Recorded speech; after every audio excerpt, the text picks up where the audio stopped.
Alhamdulillah. Alhamdulillahilladzi farada siyama Ramadan ala kulli mukallafin min banil insan. Wa ja'ala Ramadana syahra taubati wal ghufran, syahra rahmati war ridwan. Ashhadu an la ilaha illallah wahdahu la syarika lah, dzul quwwati was sultan. Wa ashhadu anna sayyidina wa nabiyyana Muhammadan abduhu wa rasuluh al-mab'usu ila jami'il insi wal jan. Allahumma salli wa sallim wa barik ala sayyidina wa maulana Muhammad wa ala alihi wa ashabihi wa man tabi'ahum bi ihsan. Amma ba'd. Faya ayyuhal muslimun usikum wa iyaya bi taqwallahi wa ta'atihi faqad fazal muttaqun wa khasiral kafirun. Hadirin kaum muslimin rahimakumullah, segenap jamaah Masjid Jami Al-Ittihad yang saya muliakan, as-shaimin yang berbahagia, dengan mengucapkan syukur alhamdulillah, di siang Jumat ini kita telah berkumpul di ruangan masjid yang kita cintai, Masjid Jami Al-Ittihad, untuk sama-sama melaksanakan salah satu kewajiban kita kepada Allah, yaitu kewajiban sholat Jumat. Mudah-mudahan sholat yang nanti kita akan laksanakan dan juga yang telah kita laksanakan dan seluruh amal ibadah kita mudah-mudahan diterima dan diijabah oleh Allah Subhanahu wa Ta'ala.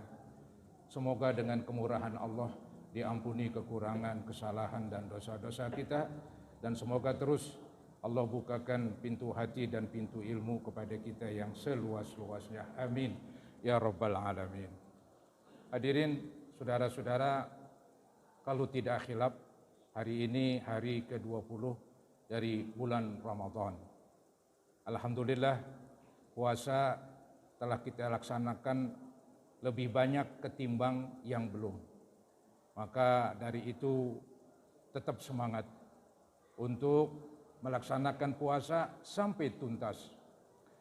Jangan kendur, jangan melemah, apalagi bubaran di tengah jalan. Tidak, saudara-saudara, ya. Puasa ini kan puasa wajib, puasa Ramadan, puasa fardu, tidak bisa ditawar-tawar kecuali bagi orang-orang yang punya uzur yang dibenarkan oleh agama. Hadirin saudara-saudara, di penghujung bulan Ramadan ini kemungkinan besar jatuhnya malam Lailatul Qadar.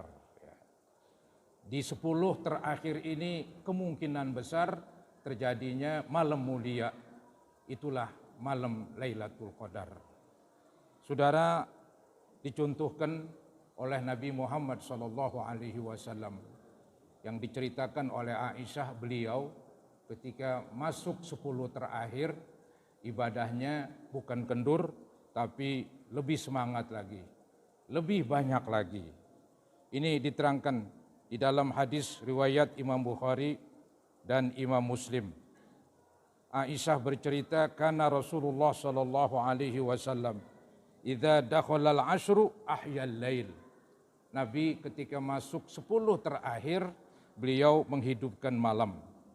Maksudnya menghidupkan malam dengan ibadah, di antaranya dengan sholat. Kemudian diceritakan lebih lanjut, wa aiqaza ahlah, beliau membangunkan istrinya, wa syaddal mi'zar, dan beliau sungguh-sungguh beribadah. Inilah saudara-saudara yang dicontohkan oleh Nabi Muhammad SAW di dalam mengisi 10 terakhir dari bulan Ramadan. Kemungkinan besar 10 terakhir terjadinya malam Lailatul Qadar. Maka bagi orang-orang yang ingin mencari dan mendapatkan Lailatul Qadar, hendaklah di 10 terakhir ini tetap beribadah minimal stabil. Syukur-syukur bisa lebih ditingkatkan lagi ibadahnya. Hadirin saudara-saudara kaum muslimin rahimakumullah, memang ada pendapat mengatakan bahwa Lailatul Qadar ini di 10 terakhir khususnya malam-malam ganjil. Tapi ada pendapat yang banyak dipegang oleh ulama, yaitu kemungkinan besar diharapkan Lailatul Qadar itu jatuh pada malam 27. Ini saudara-saudara banyak keterangan-keterangannya. Ya. Di antaranya ini ada penjelasan yang diterangkan oleh sahabat Nabi yang bernama Ubay bin Ka'ab. Beliau mengatakan, wallahi inni la'a'lamu ayya lailatin hiya. Demi Allah, sungguh saya mengetahui malam apa ini. Maksudnya ini malam 27 adalah malam Lailatul Qadar, katanya. Beliau lebih lanjut mengatakan, hiya lailatul lati amarona Rasulullah sallallahu alaihi wasallam biqiyamiha. Inilah malam yang Nabi perintahkan kepada kami untuk mengisi dengan salat malam. Wa hiya lailatu sab'in wa isrin. Itulah malam 27. Hadis riwayat Imam Muslim. Jadi saudara-saudara, malam 27 ini khususnya di negeri Arab itu ramai sekali.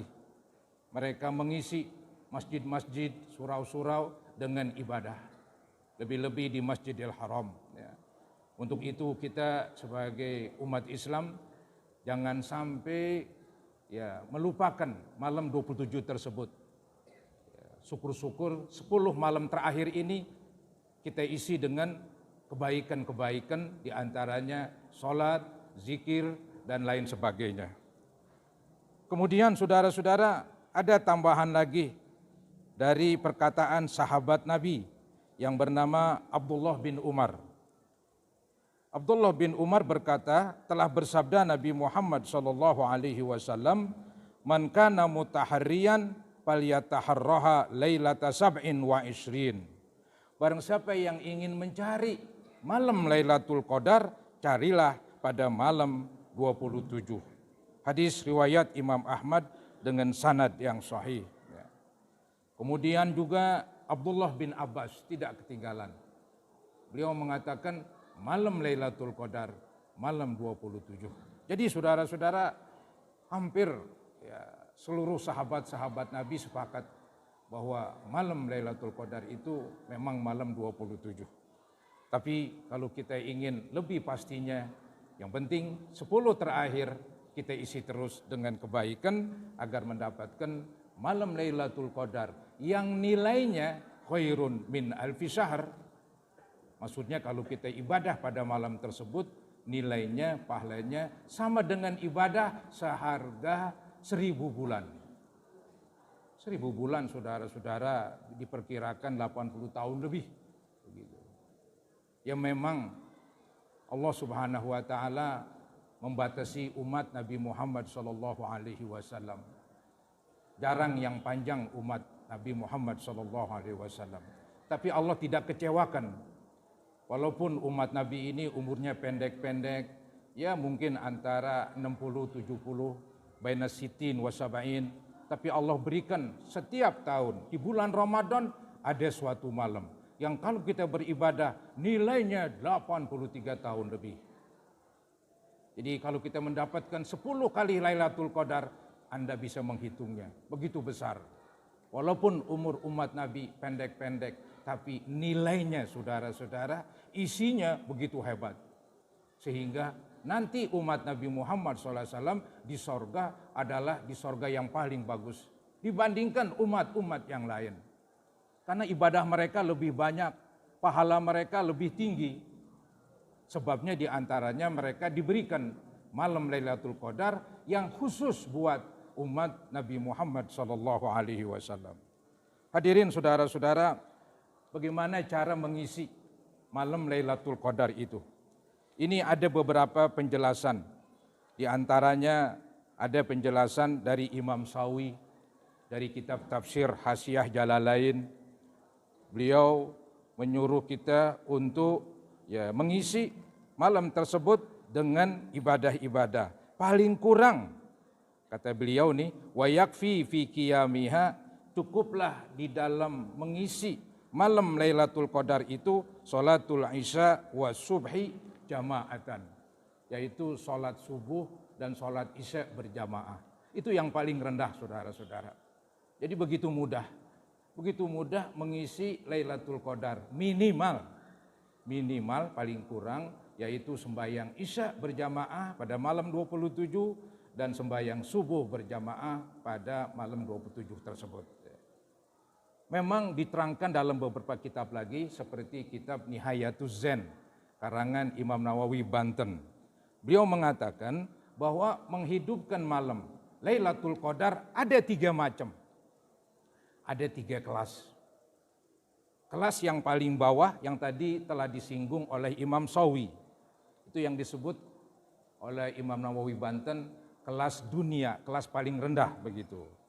Ayyusalliyal isya fi jama'atin wa subh fi jama'atin. Kelas paling rendah yaitu sembahyang Isya dan subuh berjamaah. Ada kelas yang lebih tinggi yang disebut wusta, pertengahan. Kelas tinggi, kelas pertengahan ini mengisi Lailatul Qadar dengan disebut oleh Imam Nawawi Banten ihya'u mu'dhamiha bidzikr.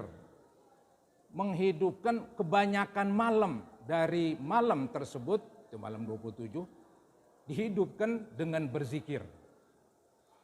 Pengertian kebanyakan artinya saudara-saudara lebih dari separuh malam. Lebih dari separuh malam itu diartiin mu'zam, kebanyakan. Jadi mengisi Lailatul Qadar yang tingkat pertengahan yaitu dengan berzikir ya, sebanyak selama kebanyakan malam.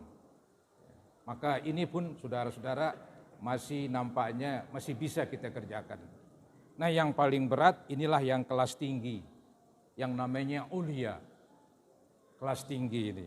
Yaitu ihya ulailatiha bis sholah, menghidupkan satu malam penuh dengan sholat.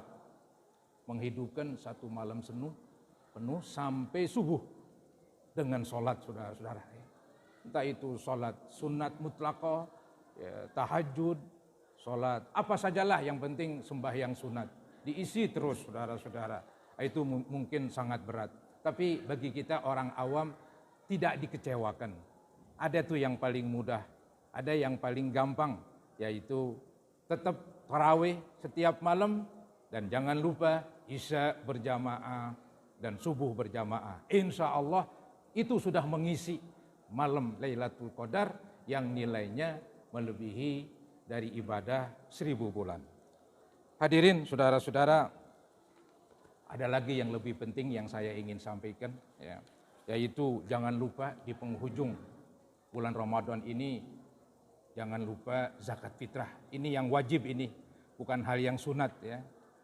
Zakat fitrah saudara-saudara adalah suatu kewajiban bagi setiap orang muslim. Laki, perempuan, kecil, dewasa wajib mengeluarkan zakat fitrah. Syaratnya bila mana malam takbiran dan siang lebaran cukup makan, cukup pakaian.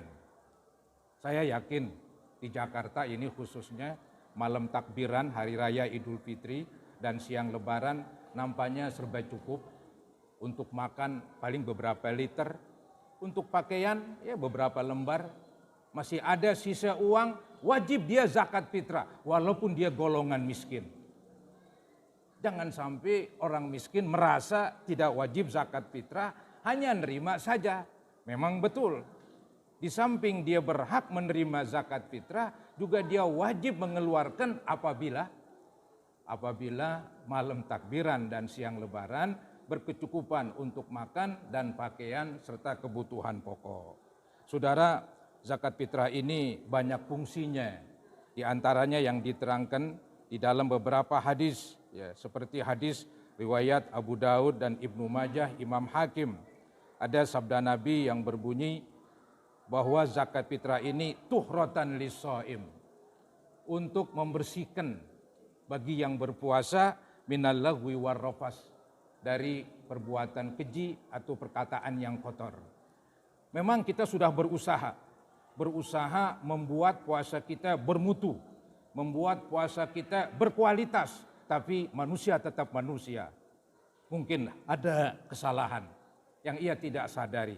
Ini bisa ditutup, bisa dihapus dengan zakat fitrah. Ini yang disebut tuhratan lis-shaim minal lagwi war rafas. Zakat fitrah adalah pembersih bagi orang yang berpuasa dari perbuatan keji dan perkataan yang kotor. Yang kedua, fungsi daripada zakat fitrah wa tu'matan lil masakin, untuk memberi makan orang miskin. Karena memasuki hari raya adalah hari gembira. Kegembiraan bukan monopoli orang kaya. Kegembiraan di hari raya milik umat Islam semuanya.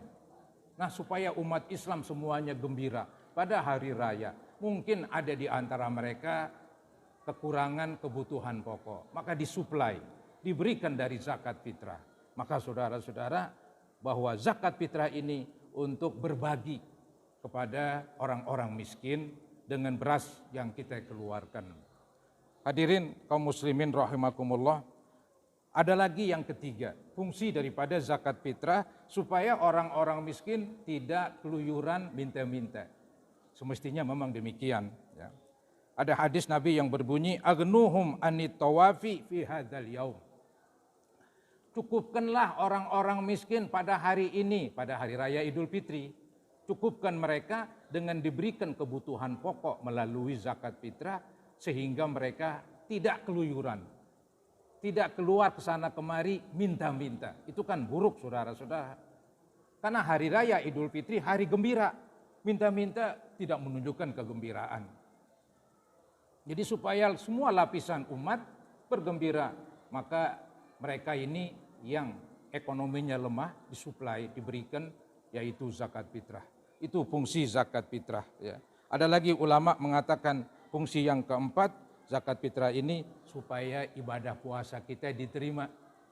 Jangan sampai puasa kita ini, istilah saya, nyangsrang antara langit dan bumi, tidak naik ke atas, tidak diterima.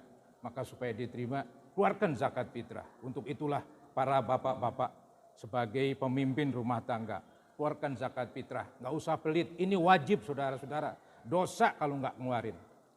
Wajib bagi bapak-bapak, buat dirinya, buat istrinya, dan buat anak-anaknya. Seandainya nggak bisa membayar semua keluarganya, bayarlah buat dirinya saja. Masih ada lebih, bayarlah buat istrinya. Masih ada lebih, bayarlah buat anak-anaknya. Begitu gambaran para ulama.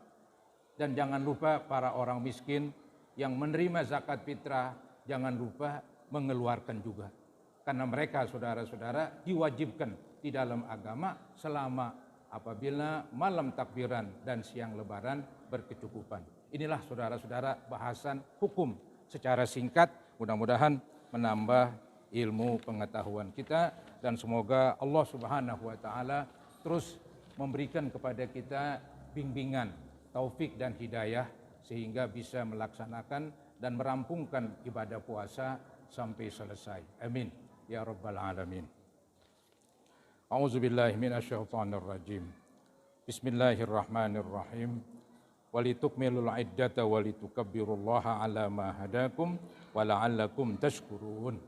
Barakallahu li wa lakum fil Qur'anil azim wa nafa'ani wa iyyakum bima fihi minal ayati waz zikril hakim wa taqabbala minni wa minkum tilawatah innahu huwas samiul alim. Aqulu qawli hadza wa astaghfirullah li wa lakum wa liwalidayya wa liwalidikum wa li jami'il muslimina wal muslimat wal mu'minina wal mu'minat wastaghfiruhu innahu huwal ghafurur rahim.